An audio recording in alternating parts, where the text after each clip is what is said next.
ঈদ মোবারক। আমি আবরার আল দাইয়ান, আপনাদের সবাইকে স্বাগত জানাচ্ছি নিউজ 24 স্পোর্টস টাইমের ঈদের বিশেষ আয়োজনে। আজ আমরা এমন একজনের সঙ্গে আড্ডা দিব যার গল্প অনুপ্রেরণার। নানা ঘাত প্রতিঘাত পেরিয়ে তিনি আজ বাংলাদেশ নারী ক্রিকেট দলের ভরসার অন্যতম প্রতীক। আর অপেক্ষা নয়, আমাদের আজকের আয়োজনের অতিথি মারুফা আক্তার, বাংলাদেশ নারী ক্রিকেট দলের তারকা পেসার। মারুফা, আপনাকে নিউজ 24-এর পর্দায় স্বাগতম। কেমন আছেন? জি আলহামদুলিল্লাহ, ভালো ভাইয়া। আচ্ছা, আর ঈদ তো, ঈদে আসলে কি করার প্ল্যান আপনার? ভাইয়া, এবারের ঈদটা আসলে অন্যরকম।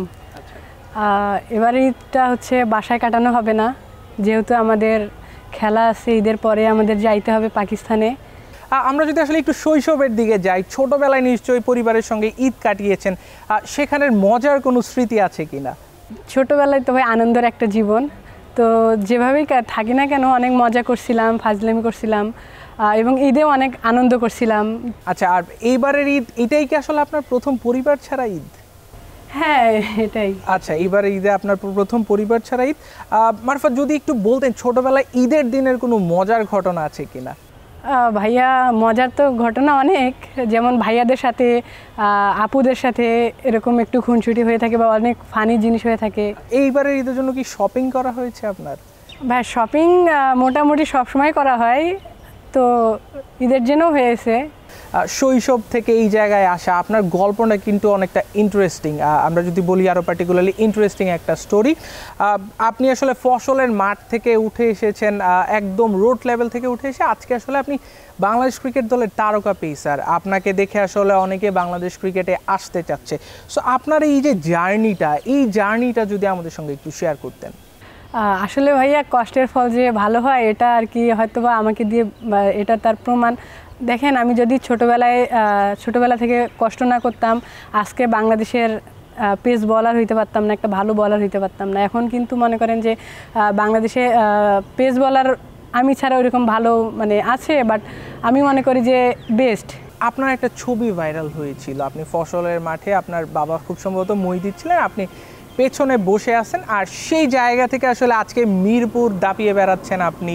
আপনি বলছিলেন যে আপনি পাকিস্তানে যাবেন। সো এই যে জার্নিটার পেছনে আসলে যে মানুষগুলির অবদান ছিল, বা নিশ্চয়ই আপনার বাবা মা, আপনার ভাই, আপনি এক জায়গায় বলছিলেন যে আপনার ভাই আসলে আপনাকে অনেক হেল্প করেছে।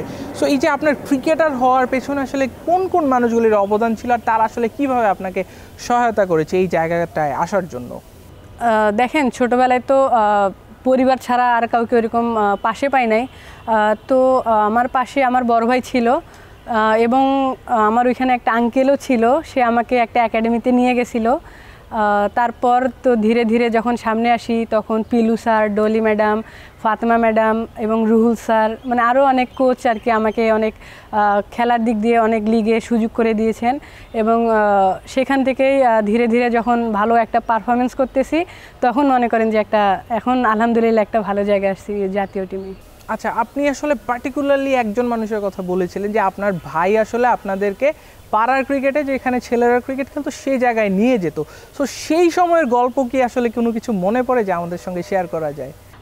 দেখ, আমি যখন ছোট ছিলাম তো খেলার দিকে একটু বেশি আগ্রহ ছিল আমার। তো ভাই আমাকে নিয়ে যাইতো ছেলেদের, ভাই তো টেনিস খেলতে যাইতো, তখন আমাকে সেখানে নিয়ে যাইতো।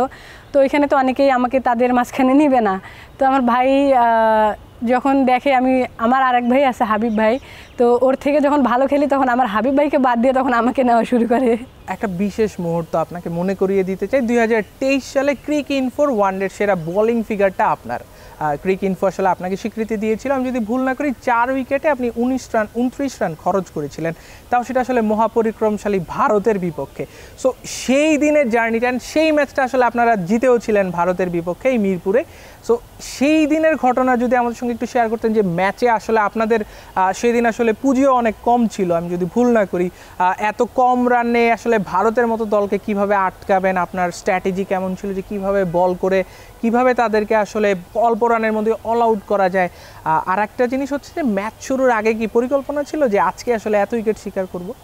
একটা বলারের সবসময় লক্ষ্য থাকে যে সবসময় বেস্ট পারফরমেন্স করার বা টিমের জন্য ভালো কিছু মানে বাইর হয়ে নিয়ে আসতে পারি।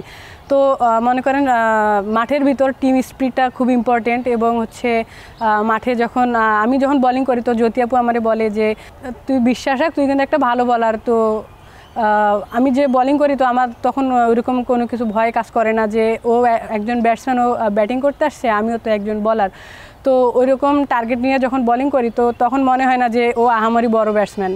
আপনার অভিষেকের পর প্রথম বিদেশ সফরে আপনার কোনো মজার ঘটনা আছে কিনা? ভাইয়া যখন আমি তো ছোট, তো মনে করেন যে ছোটোখাটো একটু ভুল করলেও বা মানে ভুল না মানে ভয়ে থাকি তো সবসময়, তো মনে করেন যে আমাকে দিয়ে যদি কোনো ভুল হয় আমি নিজেই মানে নিজেই হাসি।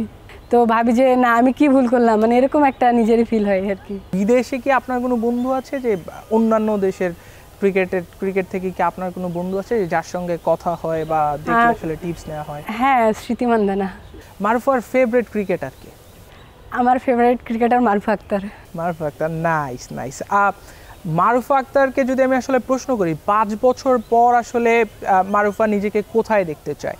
নিজেকে একটা ভালো জায়গায় নিয়ে যাব, যাতে শুধু বাংলাদেশ না বাইরের দেশের লিগে ভালো কিছু করতে পারি এবং আমার র্যাঙ্কিং আরও আগায় নিয়ে আসতে পারি সামনের দিকে। অ্যাজ এ জুনিয়র হিসেবে আপনি আসলে যখন ন্যাশনাল টিমে ডেবিউ করেন আপনার বয়স আরও কম ছিল, সো অ্যাজ এ জুনিয়র হিসেবে আপনি যখন ড্রেসিং রুমে আসলেন আপনার যারা সিনিয়র ছিল তাদের কাছ থেকে আসলে কেমন সাপোর্ট পেয়েছিলেন? তারা আসলে আপনাকে কেমন উৎসাহ দিয়েছিল যে এটা এইভাবে করা উচিত? তারা আসলে জিনিসপত্রগুলি কিভাবে আপনাকে বুঝিয়ে দিয়েছিল? তারা সবসময় আমাকে সাহস দেয়, বলে যে কোনো কিছুতেই ভয় পাবি না, কিছু হলে তো আমরা আসি। স্পোর্টস টাইমের ঈদের বিশেষ আয়োজনে এবার একটি বিরতির পর এসে আমরা ক্রিকেটার মারুফা আক্তারের কাছ থেকে জানবো ক্রিকেট নিয়ে তার আগামীর পরিকল্পনা। আরও থাকছে র্যাপিড ফায়ার রাউন্ড। এবারও স্বাগত জানাচ্ছি স্পোর্টস টাইমের ঈদের বিশেষ আয়োজনে। আজ আমাদের সঙ্গে অতিথি হিসেবে আছেন বাংলাদেশ নারী ক্রিকেট দলের তারকা পেসার মারুফা আক্তার। আপনি একটা প্রত্যন্ত অঞ্চল থেকে উঠে এসেছেন, আপনাকে দেখে আসলে অনেকেই আরও ক্রিকেটার হওয়ার স্বপ্ন নিশ্চয়ই দেখছে। সো আপনি সেই সব তরুণ ক্রিকেটার যারা উদীয়মান ক্রিকেটার আছে তাদেরকে আসলে আপনার কি মেসেজ থাকবে যে তারা আসলে কিভাবে করলে আপনাকেও ছাড়িয়ে যেতে পারে? ছোট থেকেই যাদের যে লক্ষ্যতা থাকে, তো এটা যদি ছোট থেকেই মনের ভিতরে গেঁথে রাখে যে না আমি এটা পূরণ করব যেভাবেই হোক, সে তখন যতই বাধা আসুক না কেন, এটা মানে ফ্যামিলি থেকে আসবে, বাইরের পরিবেশ থেকে আসবে, অনেকে অনেক কথা বলবে, সো এগুলো মাথায় না নিয়ে যে অনেক কষ্ট করে যখন সে সামনের দিকে চিন্তা ভাবনা করবে, তো আমি মনে করি যে সে আরও অনেক উপরে যাইতে পারবে। আরেকটা জিনিস আসলে জানার ছিল, সেটা হচ্ছে যে এই যে আপনি বিকেএসপি স্টুডেন্ট, বিকেএসপি জার্নিটা এই যে আপনি আসলে আপনার একদম রোড লেভেল থেকে উঠে এসেছেন, এরপর বিকেএসপি যে জায়গাটায় আসলে আমরা বলি যে খেলোয়াড় তৈরির কারখানা, সো আপনি একদম নীলফামারী থেকে যখন আসলে বিকেএসপিতে আসলেন সেই যে জার্নিটা সেটা আসলে কেমন ছিল? বিকেএসপিতে ভর্তি হওয়ার সবারই একটা স্বপ্ন থাকে, আমারও একটা স্বপ্ন ছিল। তো আমি যেভাবে ওইখানে ভর্তি হয়েছি, তো ভর্তি হওয়ার পর আজকে মানে এখন মনে হয় যে বিকেএসপি থেকে চলে যাব, তো আর 3-4 মাস পর আমার এক্সাম। তো অনেক কষ্ট লাগতেছে যে প্রিমিয়ার লিগ খেলছি বিকেএসপির হয়ে, সব কিছু ছিল বিকেএসপির। আমি মনে করি বিকেএসপির অনেক বড় অবদান ছিল ন্যাশনাল টিমে আসার পেছনে। তো এই বছর আমি বিকেএসপিকে কিছু দিতে পারি না, এটা আমার কাছে খুব কষ্টের একটা বিষয়। শোল্ডার পেইনের কারণে বিকেএসপিতে প্রিমিয়ার লিগটা খেলতে পারি না, এর জন্য কি বলবো খুবই খারাপ লাগতেছে। সামনে এরপর বাইরে থাকবো, তো বিকেএসপির জন্য আমার একটাই মেসেজ দেওয়া যে বিকেএসপিতে থেকে যে ভালো কিছু করতে পারবে সেই ভালো একজন প্লেয়ার হইতে পারবে এবং ভালো মানুষ হতে পারবে। আচ্ছা, বিকেএসপিতে নিশ্চয়ই আসলে আপনি দারুণ সময় কাটিয়েছেন, সো বিকেএসপিতে ঘটে যাওয়া এমন কোনো মজার ঘটনা আছে যেটা আসলে আমাদের সঙ্গে একটু শেয়ার করবেন? মজার বিষয় হচ্ছে বার্থডে। বিকেএসপিতে যার বার্থডে হবে ওই দিন ওর জীবন শেষ, কারণ বিকেএসপির বার্থডেটা হচ্ছে এমন পচা ডিম, ডাস্টবিনের ময়লা, সব কিছু মাখায় ভালু, সব কিছু একসঙ্গে করে মাথায় তাকে ওই দিন উইশ করা, 12টার মধ্যে তাকে গোসল করা, হোক শীতের দিন হোক গরমের সময়। আচ্ছা, বিকেএসপিতে আসলে আপনি বলছিলেন যে আপনার খুব ভালো সময় গিয়েছে, বিকেএসপির পার্টিকুলার কোনো পার্সনকে আসলে আপনি ধন্যবাদ জানাতে চান কিনা, যে তার অবদান আসলে আপনার এখানে আসার পেছনে আসলে অনেক? হ্যাঁ, সব থেকে বেশি অবদান হচ্ছে আমার ফাতেমা ম্যাডাম, এবং আমাকে যখন বিকেএসপিতে যাওয়ার জন্য বলছে ম্যাডাম, তার ডলি ম্যাডাম, তাদের দুজনকে অসংখ্য ধন্যবাদ যে আমাকে সুন্দর একটা ভালো জায়গা থেকে তৈরি করার জন্য।